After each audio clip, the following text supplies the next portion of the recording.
ನಾನು ಹೇಳ್ದೆ ಬೇಡ ಪಿಂಕಿ ಬೇಡ ಮದ್ವೆ ಇಲ್ಲ ಗಾಯಿ ಅಪ್ಪ ಅಮ್ಮ ಯಾರು ಇಲ್ಲ ಚೆನ್ನಾಗಿ ನೋಡ್ಕೊತಾರ ಅಂತೆಲ್ಲ ಹೇಳಿ ಹೂವು ನೋಡ್ಕೊತಾನಂತ ಹೇಳಿ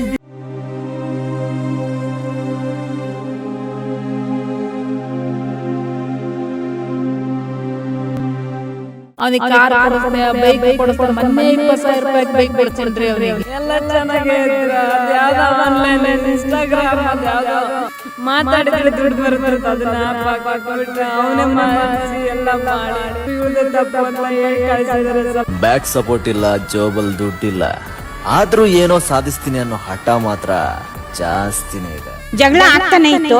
ಬರ್ತಾ ಬರ್ತಾ ತುಂಬಾ ಜಾಸ್ತಿ ಆಯ್ತು. ನಾವು ಸಮಾಧಾನ ಮಾಡಿದ್ವಿ, ಮನೆಗ್ ಕರ್ಕೊಂಡ್ ಬಂದ್ವಿ, ನೋಡ್ಕೊಂಡ್ವಿ.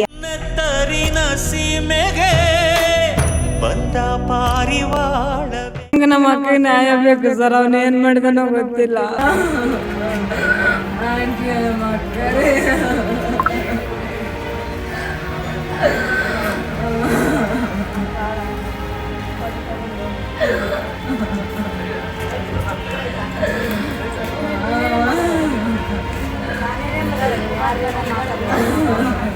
ನಾನು ಅಕ್ಕ ಊರು ಬಿಟ್ಟು ಬಂದಿದ್ದೀವ್ರಿ ಇಲ್ಲಿ ಬೆಂಗಳೂರಿಗೆ ಕೆಲಸ ಮಾಡಕ್ಕೆ. ಅದು ಯಾವ ಟೈಮಾಗ ಹೆಂಗಾಯ್ತೋ ಗೊತ್ತಿಲ್ಲ. ಅವ್ರ ಫ್ರೆಂಡ್ಶಿಪ್ಪು ಲವ್ ಕನೆಕ್ಟ್ ಆಯಿತು. ಆಮೇಲೆ ಮದುವೆ ಮಾಡ್ಕೋತೀನಿ ಅಂತ ಊರಿಗೆ ಬಂದು ಹೇಳಿದ್ರು. ನಾನು ಹೇಳಿದೆ ಬೇಡ ಪಿಂಕಿ ಬೇಡ ಮದುವೆ ಆಗ್ಬೇಡ. ಆಕೆ ಅಂದ್ಲು ಇಲ್ಲ ಗಾಯಿ ಅಪ್ಪ ಅಮ್ಮ ಯಾರು ಇಲ್ಲ ಅವನಿಗೆ ಚೆನ್ನಾಗಿ ನೋಡ್ಕೋತಾರ ಅಂತೆಲ್ಲ ಹೇಳಿ ಹೂವು ನೋಡ್ಕೊತಾನಂತ ಹೇಳಿದ್ಲು ಸರ್ ಆಕೆ. ಅದಾದ್ಮೇಲೆ ನನಗೆ ಬಿಟ್ಟು ಅವನ ಜೊತೆ ಹೋಗ್ಬಿಟ್ಲು ಸರ್. ಆಮೇಲೆ ಎಲ್ಲರೂ ಸೇರಿ ಮದುವೆ ಮಾಡಿದ್ರು. ಎಲ್ಲ ಚೆನ್ನಾಗೇ ಇದ್ರು. ಅದು ಯಾವುದೋ ಆನ್ಲೈನ್ ಇನ್ಸ್ಟಾಗ್ರಾಮ್ ಅದು ಯಾವುದೋ ಮಾತಾಡಿದ್ರೆ ದುಡ್ಡು ಬರುತ್ತಂತ ಅದನ್ನ ಆ್ಯಪ್ ಹಾಕೊಟ್ಬಿಟ್ಟು ಅವನೇ ಮಾಡಿಸಿ ಎಲ್ಲ ಮಾಡಿ ರೆಕಾರ್ಡ್ಸ್ ಎಲ್ಲ ಹಾಕ್ಬಿಟ್ಟು ಎಲ್ಲ ಫ್ಯಾಮ್ಲಿಗೆಲ್ಲ ಇವಳದೇ ತಪ್ಪು ಅಂತ ಹೇಳಿ ಕಳಿಸಿದ್ದಾರೆ ಸರ್. ಅವಳಿಗೆ ಯಾವುದು ಅಷ್ಟೇ ಸೋಷಿಯಲ್ ಮೀಡಿಯಾದಷ್ಟು ಗೊತ್ತೇ ಇಲ್ಲ ಸರ್. ಇನ್ಸ್ಟಾಗ್ರಾಮ್ ನೋಡ್ತಾರೆ ಬಿಡ್ತಾರೆ, ರೀಲ್ಸ್ ಅಷ್ಟೇ ಅದು ನೋಡ್ತಾರೆ. ಇಷ್ಟು ನಿಮಿಷ ಮಾತಾಡಿದ್ರೆ ಇಷ್ಟು ಆ್ಯಪ್ ದುಡ್ಡು ಬರುತ್ತೆ ಅಂತ ಹೇಳಿ ಅದನ್ನ ಮಾಡಿಸಿದಾನೆ ಗಂಡಂದೇನು ಸರ್. ಆಕೆಗೆ ಅದು ಯಾವುದು ಗೊತ್ತಿಲ್ಲ. ಯಾವಾಗ ನೋಡಿದ್ರೆ ದುಡ್ಡು ಬೇಕು ಬೇಕೆಂದಂಗೆಲ್ಲ ಅಮ್ಮ ಹಾಕ್ತಾರೆ ಸರ್. ಬಟ್ ಈ ಥರ ಆಗುತ್ತಂತ ಗೊತ್ತಿರಲಿಲ್ಲ ಸರ್. ಯಾರೇ ಆಗಲಿ ನೇಣು ಹಾಕೋದಿತ್ತಂದ್ರೆ ಡೋರ್ ಹಾಕ್ಬಿಟ್ಟು ಹಾಕೋತಾರೆ. ಡೋರ್ ಅಟ್ಲೀಸ್ಟ್ ಯಾರಾದ್ರೂ ಬಂದು ಮುರಿಬೋದಿತ್ತಲ್ಲ. ಅದು ಇವನು ಒಬ್ಬನೇ ಹೆಂಗೆ ಮೇಂಟೈನ್ ಮಾಡ್ದ ಬರುತ್ತಲ್ವ ಕ್ವಶನ್ ಅದು. ನಂಗೆ ನಮ್ಮ ಅಕ್ಕಗೆ ನ್ಯಾಯ ಬೇಕು ಸರ್. ಅವನು ಏನು ಮಾಡಿದನೋ ಗೊತ್ತಿಲ್ಲ. ನನ್ನ ಮಗಳಿಗೆ 4 ವರ್ಷದಿಂದ ಲವ್ ಮ್ಯಾರೇಜ್ ಮದುವೆ ಮಾಡ್ಕೊಂಡ್ರಿ. ಮಾಡ್ಕೊಂಡಾದ್ಮೇಲೆ 1 ವರ್ಷನಾಗ ಆಕಿಗೆ ಜಗಳ ತೆಗೆದು ಕಾಟನ್ ಪೇಟೆದಾಗ ನಾವು ಕೇಸ್ ಕಂಪ್ಲೀಟ್ ಮಾಡಿದೀವಿ ರೀ. ಒಟ್ಟು ಆಕಿ ಕಿರ್ಕೊಳಗಿ 4 ವರ್ಷದಿಂದ ಮಕ್ಕಳಾಗಿಲ್ಲ ಅಂತ ಕಿರ್ಕೊಳ ಕೊಡೋ ಆಯ್ತು. ಆಕಿ ಕಿರ್ಕೊಳ ಕೊಟ್ಟಿರ್ಪಲೆ ನನ್ನ ಬಲ್ಲಿ ದುಡ್ಡು ಇಸ್ಕೋ. ಅವ್ನಿಗೆ ಕಾರ್ ಕೊಡಿಸ್ದೆ ಬೈಕ್ ಕೊಡಿಸ್ದೆ. ಮೊನ್ನೆ 20,000 ರೂಪಾಯಿಗೆ ಬೈಕ್ ಕೊಡ್ತೀನಿ ರೀ ಅವನಿಗೆ. ಊಟಕ್ಕಿಲ್ಲ ಅಂದ್ರೆ ಅಕ್ಕಿ ಹಾಕ್ಬೇಕಂದ್ರೆ ಎಲ್ಲ ಹಾಕ್ಬೇಕು ಮಗಳಿಗೆ. ನೀನು ನನ್ನ ಮಗಳಿಗೆ ಅಂತ ಮಾಡಿ ಕೆಸ ಹೊಡೆದು ಕೊಲೆ ಮಾಡಿಟ್ಟನ್ರಿ ಅವನೇ ಹೇಳ್ದನ್ರಿ ನನಗೆ. ಈಗ ನನ್ನ ಎದುರಕ್ಕಿ ಇರಲಿಲ್ಲ ಅಂತಂದ್ರೆ ನಾ ಏನು ಮಾಡ್ತೀನಿ ಅಂದನ್ರಿ. ನನ್ನ ಮಗಳಿಗೆ ಕೆಲಸ ಮಾಡ್ಲಾರ್ದಾಳಕ್ಕ ಅಂತೇಳಿ ನನ್ನ ಮಗಳಿಗೆ ನಾವು ಬೈತಿದೆ. ಎದ್ದೇಳಬೇಕು ಮಾಡ್ಬೇಕಂತ ಅವೇ ರಿಕಾರ್ಡಿಂಗ್ ಇಟ್ಕೊಂಡು ಕೇಸಿ ಪೊಲೀಸ್ ಸ್ಟೇಷನ್ದಾಗ ಮೊದಲು ಕೊಟ್ಟು ಬಂದು ಹಿಂದಗಡೆ ನನ್ನ ಮಗಳಿಗೆ ಕೊಲೆ ಮಾಡ್ಯಾರ. ನನ್ನ ಮಗಳನ್ನ ಹೇಳ ಐಕಂದಿಲ್ರಿ. ನನ್ನ ಮಗಳನ್ನ ಹೇಳ ಐಕ ಮನುಷ್ಯ ಹಾಕಿದೆ ಅಲ್ಲ ರೀ ಆಕಿ.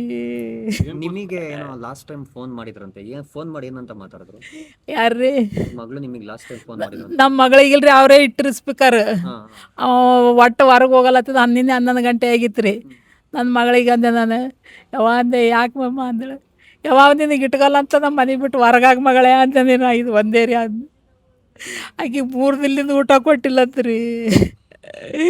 ಅವನಿಗೆ ಉಳ್ಳಾಕಿ ಅಲ್ಲಟ್ಟದ ಕೊಡಬೇಕು.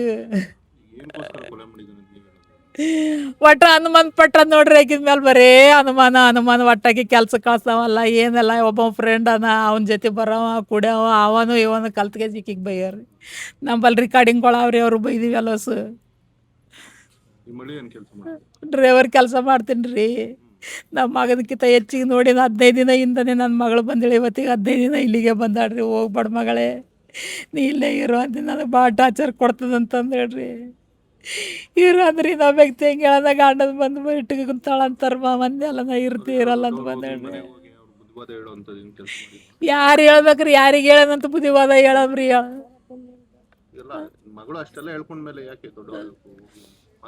ನನ್ನ ಮಗಳು ಅಷ್ಟು ಹೇಳ್ಕೊಂಡಾಳ ಅಂತಂದ್ರೆ ನಾವೇನು ಮಾಡ್ತಿದ್ದೇವ್ರು ಈಗ ಇವತ್ತು ಜಗಳ ಆಡ್ತೀರಾ ಮತ್ತು ಮರುದಿನ ಗಂಡ ಹೆಂಡತಿ ಚಂದ ಇರ್ತೀರ ಇದೇ ಥರನೇ ಹೇಳ್ಕೊತ ಬಂದ್ರೆ ನಡಿ ಇವತ್ತಿಲ್ಲ ಹಂಗೆ ಸರಿ ಹೋಗ್ತದೆ ಅಂದೆ ಅವ ಈ ಥರ ಮಾಡ್ತಾನಮ್ಮ ನಮಗೆ ಗೊತ್ತಿರಲಿಲ್ಲ ರೀ.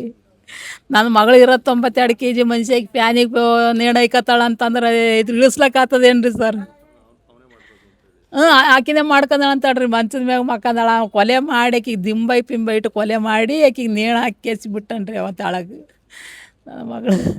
ಸರಿನಾ, ನಾನು ಡ್ರೈವರ್ ಕೆಲಸ ಮಾಡ್ತಾಯಿದ್ದೀನಿ, ಅವನು ಡ್ರೈವರ್ ಕೆಲಸ ಮಾಡ್ತಾಯಿದ್ದಾನೆ. ಇದು ಅನ್ಎಕ್ಸ್ಪೆಕ್ಟೆಡ್ ನಿನ್ನೆ ಬಂದಿರೋದು ನನಗೆ ನ್ಯೂಸು.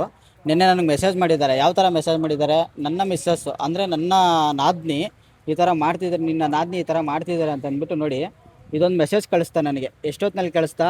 12 ಗಂಟೆಯಲ್ಲಿ ನನಗೆ ಕಳಿಸ್ತಾ. ಇದು ರೆಕಾರ್ಡ್ ಕೇಳ್ಬಿಟ್ಟು ವಿತಿನ್ 2:25ಕ್ಕೆ 2:20ಕ್ಕೆ ನನಗೆ ಕಾಲ್ ಬಂತು. ಯಾರ ಕಡೆಯಿಂದ? ನಮ್ಮ ತಾಯಿ ಕಡೆಯಿಂದ ಕಾಲ್ ಬಂತು. ಇದು ರಿಯಲ್ಲು, ನಾನು ನೋಡಿಸ್ತೀನಿ ನೋಡ್ರಿ, ಇದು ರಿಯಲ್ಲು. ಇದು ಬಂದ್ಬಿಟ್ಟು ಇದು ಆ್ಯಪು ಸರ್. ಇದು ನವಿ ಆ್ಯಪಲ್ಲಿ ಇವರು ಗೂಗಲ್ ಪೇ ಫೋನ್ಪೇ ಮಾಡಿರೋದು. ವೆಂಕಟೇಶ್ ಪೇಡ್ 100 ಅಂತ ಬಂದಿರೋದು, ಇವಳಿಗೆ ಹಾಕ್ಸ್ಕೊಂಡಿರೋದು. ಅದರಿಂದ ಇದು ಶಿವಲೀಲಾ ತಿಲಕರು ಮತ್ತು ಟ್ರಾನ್ಸಾಕ್ಷನ್ನು ಇದು ಬಂದಿದೆ ಸರಿನಾ. ಯಾವುದೋ ಕ್ರೆಡಿಟಿಂದ 100 ರೂಪಾಯಿ ಬಂದಿದೆ, 112 ಅದೇ ಇದರ ಬಂದಿದೆ, ಫುಲ್ಲು ಬಂದಿದೆ. ಈ ಅಪ್ಡೇಟ್ ಬಂದು ಇಡೀ ಫ್ಯಾಮಿಲಿಗೆ ತಿಳಿಸ್ತಾನೆ. ಯಾರ ಫ್ಯಾಮಿಲಿಗೆ? ಫಸ್ಟ್ ನಮ್ಮ ಫ್ಯಾಮಿಲಿಗೆ ತಿಳಿಸಲ್ಲ, ಬಿಫೋರ್ 4 ಡೇಸ್ ಬಿಫೋರೇ ಅವ್ರ ಫ್ಯಾಮಿಲಿಗೆ ತಿಳಿಸ್ತಾನೆ. ತಿಳಿಸಾದ್ಮೇಲೆ ಇವನ್ನ ನೋವು ತಡೆಯೋಕ್ಕಾಗಲ್ಲ. ಯಾಕಂದ್ರೆ ಒಬ್ಬ ಹುಡುಗನ ಒಂದು ವಿಚಾರ ಇದ್ದಾಗ, ಒಂದು ಹುಡುಗಿ ವಿಚಾರ ಅವನು ಗುಟ್ಟಲ್ಲಿ ಇಟ್ಕೊಳಕ್ಕೆ ನೋಡ್ತಾನೆ. ಫಸ್ಟು ಅವ್ರ ಫ್ಯಾಮಿಲಿಗೆ ತಿಳಿಸ್ತಾನೆ, ಹೆಣ್ಮಗು ಫ್ಯಾಮಿಲಿಗೆ. ಇವರು ಅದನ್ನು ತಾಚ್ಕರ ಮಾಡ್ತಾರೆ. ಅವರು 4 ದಿವಸ ಆದ್ರೂ ಇಟ್ಕೊಳ್ಳಲ್ಲ. ಅವ್ರ ತಾಯಿ ಏನು ಹೇಳ್ತಾರೆ ಅಂತಂದರೆ, ಅವ್ರು ಸತ್ತ ಮೇಲೆ ಒಂದು ಫೋಟೋ ಕಳಿಸಿ ನಮಗೆ ಅಂತ ಅವ್ರು ಹೇಳ್ತಾರೆ. ಹೇಳ್ದಾಗ ಈ ಹುಡುಗಿ ಸತ್ತ ಮೇಲೆ ಫೋಟೋ ಅವ್ರಿಗೆ ಕಳಿಸ್ತಾರೆ. ಅದಕ್ಕೆ ಕಾರಣ ಯಾರು? ನನ್ನ ತಮ್ಮನ? ಕಾರಣ ಯಾರು? ನನ್ನ ತಮ್ಮನ? ಹೌದು ಸರ್, ಅನೈತಿಕ ಸಂಬಂಧ ಇಟ್ಕೊಂಡಿರೋದ್ರಿಂದ ಇವನು ಒಂದು ಸಲ ಅಲ್ಲ ಸರ್. ಹೌದು sir, online dating online dating ಆ್ಯಪಲ್ಲಿ ಮಾತಾಡ್ತಾ ಇದ್ರು. ಅದರಿಂದ ಇವನಿಗೆ ಗೊತ್ತಾಗಿ ಇವನ್ನೆಲ್ಲ ಚೆಕ್ ಮಾಡಿ ಅವನೇ ಡೈರೆಕ್ಟಾಗಿ ಖುದ್ದಾಗಿ ಅವ್ರಿಗೆ ಫೋನ್ ಮಾಡಿದ್ದಾನೆ. ಈ ಥರ ಇದೆ ಸರ್ ನೋಡಿ, ಒಂದ್ಸಲಿ ರೆಕಾರ್ಡ್ ಕೇಳಿ, ನಿಮ್ಮ ಸ್ಪೀಕರಲ್ಲೇ ಕೇಳಿಸ್ತೀನಿ. ಫಸ್ಟ್ ನನ್ನ ತಮ್ಮ ಸೆಂಡ್ ಮಾಡಿರೋ ಒಂದು ರೆಕಾರ್ಡು. ಏನು ಸರ್? ಈಗ ಆ್ಯಪ್ನ ಹಾಕೊಂಡು ಹಣ ಸಂಪಾದನೆಗೋಸ್ಕರ ನಿಮ್ಮ ತಮ್ಮನೇ ಆ್ಯಪ್ನ ಹಾಕೊಟ್ಟು ಮಾತಾಡು ಅಂತ ಒತ್ತಾಯ ಮಾಡ್ತಿದ್ರು ಅಂತ. ಇಲ್ಲ ಸರ್, ಆ ಥರ ಇಲ್ಲ. ಅವನಿಗೆ ಆ ವಿಚಾರ ಗೊತ್ತಿರಲಿಲ್ಲ. ಫಸ್ಟ್ ಆ್ಯಕ್ಚುಲಿ ಆ ಥರ ವಿಚಾರ ಗೊತ್ತಾದಾಗ ಅವ್ರ ಫ್ಯಾಮಿಲಿಗೆ ನಮ್ಮ ಫ್ಯಾಮಿಲಿಗೆ ವಿಚಾರ ಮುಟ್ಟಿಸಿ ಇದು ಮಾಡಿದಾಗ ನಾವು ವಾರ್ನಿಂಗ್ ಕೊಟ್ಟಿದ್ದಾರೆ, ಊರಲ್ಲಿ ಹೋಗಿ ವಾರ್ನಿಂಗ್ ಕೊಟ್ಟಿದ್ದಾರೆ. 2ನೇ ಸಲ ಅವ್ರ ತಾಯಿ ಮತ್ತು ಅವ್ರ ಅಣ್ಣನೇ ಡೈರೆಕ್ಟಾಗಿ ಖುದ್ದಾಗಿ ವಾರ್ನಿಂಗ್ ಕೊಟ್ಟು ಕಳಿಸಿದ್ದಾರೆ. ನಮಗೆ ಯಾರಿಗೂ ತಿಳಿಸ್ದೆ ಅವನೇ ಇಷ್ಟಪಟ್ಟು ಅವನ ಪಾಡ್ಗೆ ಅವನು ನನ್ನ ಜೀವನ ನಾನು ನೋಡ್ಕೊತೀನಿ, ನೀವು ಯಾರು ನನಗೆ ಸಪೋರ್ಟ್ ಮಾಡಬೇಡ್ರಿ ಅಂತ ಮನೆ ಬಿಟ್ಟು ಹೋಗ್ಬಿಟ್ಟು ಅವನು ಇಷ್ಟಪಟ್ಟು ಮದುವೆ ಮಾಡ್ಕೊಂಬಿಟ್ಟ. ನಮಗೂ ಅವ್ರ ಕಡೆಯಿಂದ ಯಾರು ಏನು ನಮ್ಗೆ ರೆಸ್ಪಾನ್ಸ್ ಕೊಡಲಿಲ್ಲ, ಈ ಥರ ಮಾಡ್ತಾಯಿದ್ದೀವಿ ಅಂತ. ನಾವು ಬೇಡ ಅಂದ್ವಿ. ಇಲ್ಲ ನನಗೆ ಬೇಕು ಮಾಡ್ಕೊತೀನಿ ಅಂತ ನನ್ನ ಮಕ್ಕಳಾಗಿಲ್ಲ ಅಂತೇನೋ. ಒಂದು ನಿಮಿಷ ಮಾಡ್ಕೊಂಡ್ರು. ಮಾಡ್ಕೊಂಡ್ಮೇಲೆ ಮಾಡ್ಕೊಂಡವ್ರೆಲ್ಲ ಜೀವನ ಮಾಡ್ಕೊಂಡಿರ್ಲಿ ಹೆಂಗೋ ಅಂತ ನಾವು ಸುಮ್ಮನೆ ಆದ್ವಿ. ಜಗಳ ಆಗ್ತಾನೆ ಇತ್ತು. ಬರ್ತಾ ಬರ್ತಾ ತುಂಬ ಜಾಸ್ತಿ ಆಯಿತು. ನಾವು ಸಮಾಧಾನ ಮಾಡಿದ್ವಿ, ಮನೆಗೆ ಕರ್ಕೊಂಬಂದ್ವಿ, ನೋಡ್ಕೊಂಡ್ವಿ, ಎಲ್ಲ ಮಾಡಿದ್ವಿ, ಎಲ್ಲ ಫೆಸಿಲಿಟಿ ಕೊಟ್ವಿ. ಒಂದು ಸತಿ ಸ್ಟೇಷನ್ಗೆ ಹೋದ್ರು, ಅಲ್ಲೂ ನ್ಯಾಯ ಪಂಚಾಯತ್ ಬುದ್ಧಿ ಹೇಳಿದ್ವಿ. ಅವ್ರ ತಾಯಿನ ಕರ್ಸಿದ್ವಿ, ಅವ್ರ ತಾಯಿಗೆ ಹೇಳಿದ್ವಿ. ಕಾಟನ್ಪೇಟೆ ಪೊಲೀಸ್ ಸ್ಟೇಷನಲ್ಲಿ ಅವ್ರ ತಾಯಿಗೆ ಹೇಳಿದ್ವಿ. ಅವ್ರ ತಾಯಿನೂ ಗಮನಕ್ಕೆ ತಗೊಂಡಿಲ್ಲ. ಏನಾದರೂ ಮಾಡ್ಕೊಂಡ್ಲಿ, ಮಾಡ್ಕೊಳ್ರಿ, ನನಗೆ ಗೊತ್ತಿಲ್ಲ. ನಾವೇನಾದರೂ ಹೇಳೋಕ್ಕೋದ್ರೆ ನೀವು ಬಂದಿದ್ರಾ, ನೀವು ಮಾಡಿದ್ರಾ, ಹಂಗೆಲ್ಲ ಮಾತಾಡಿದ್ರು. ಸರಿ ಏನೋ ಚೆನ್ನಾಗಿರಲಿ ಅಂತ ನಾವು ಸುಮ್ಮನಾದ್ವಿ. ಇತ್ತೀಚೆಗೆ ಈಗ ಒಂದು 2-3 ತಿಂಗಳಿಂದ ಜಾಸ್ತಿ ಜಗಳ ಆಯಿತು. 2 ಸತಿ ಅಕ್ರಮ ಸಂಬಂಧ ಇಟ್ಕೊಂಡವಳೆ. ಈ ಥರ ಎಲ್ಲ ಬೇರೆಯವ್ರ ಜೊತೆ ಎಲ್ಲ ಚಾಟಿಂಗ್ ಮಾಡ್ತಾವಳೆ. ನನಗಿಷ್ಟ ಇಲ್ಲ, ನನಗೆ ಡೈವರ್ಸ್ ಕೊಡಿಸ್ರಿ ಅಂತ ನನ್ನ ಮಗ ಕೇಳ್ದ. ಅವ್ರ ಊರವ್ರನ್ನೆಲ್ಲ ಕರೆಸ್ಬಿಟ್ಟು ಮಾತಾಡೋಣಪ್ಪ ಅಂದರೆ ಅವ್ರಿಗೆ ತಿಳಿಸಿದ್ವಿ. ಅವರು ಬರಲೇ ಇಲ್ಲ. ಏನಾದರೂ ಮಾಡ್ಕೊಂಡ್ಲಿ, ಅವಳು ಅಲ್ಲೇ ಹೋಗ್ಲಿ, ಹಂಗೆ ಸತ್ತೋಗ್ಲಿ, ಅವಳು ಬೇಡ ಅಂತ ಅವ್ರು ಇದೇ ರೆಸ್ಪಾನ್ಸೇ ಕೊಟ್ಟರು.